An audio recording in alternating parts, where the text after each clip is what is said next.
The small apartment was silent except for the ticking of the wall clock. A striped tomcat sat on the living room rug, his eyes fixed on the round clock above the kitchen doorway. His tail swished now and then, but otherwise, he was perfectly still, like a tiny statue carved from fur and patience. For hours, he didn't move. He didn't paw at the door, didn't meow, didn't scratch the cupboard where his food was kept. He just sat and stared. The minute hand crawled, and every time it shifted, his ears twitched. The hostess, Anna, had been working at her desk, glancing at him occasionally, curious but too busy to interfere. At first, she thought it was a coincidence. Then half an hour passed. Then an hour. Still, the cat's eyes never left the clock. It was unnerving.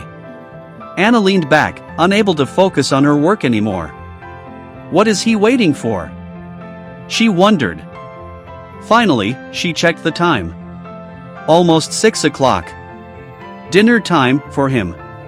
She smiled at the thought, but the smile quickly faded as she realized just how deliberate his behavior had been. The cat hadn't been begging. He hadn't been restless. He had been waiting.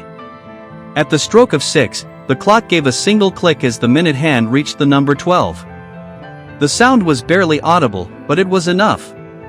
The cat immediately stood, stretched his long back, and padded toward the kitchen without even glancing at her, as though he had simply been following a contract, one sign in silence. Anna followed in disbelief. She opened the cupboard, pulled out the small dish, and poured his portion. The cat began eating calmly, as though nothing unusual had happened. But Anna stood frozen, the hair on her arms prickling. She had lived with animals her whole life. She knew they understood routines, sounds, smells. But this was different. Her cat had been reading time.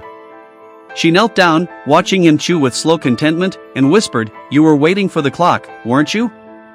The cat flicked his ear in her direction, but kept eating. It was ordinary, and at the same time, extraordinary. And in that quiet, she realized something both funny and awe-inspiring. She wasn't the one who kept the schedule. The schedule kept them both.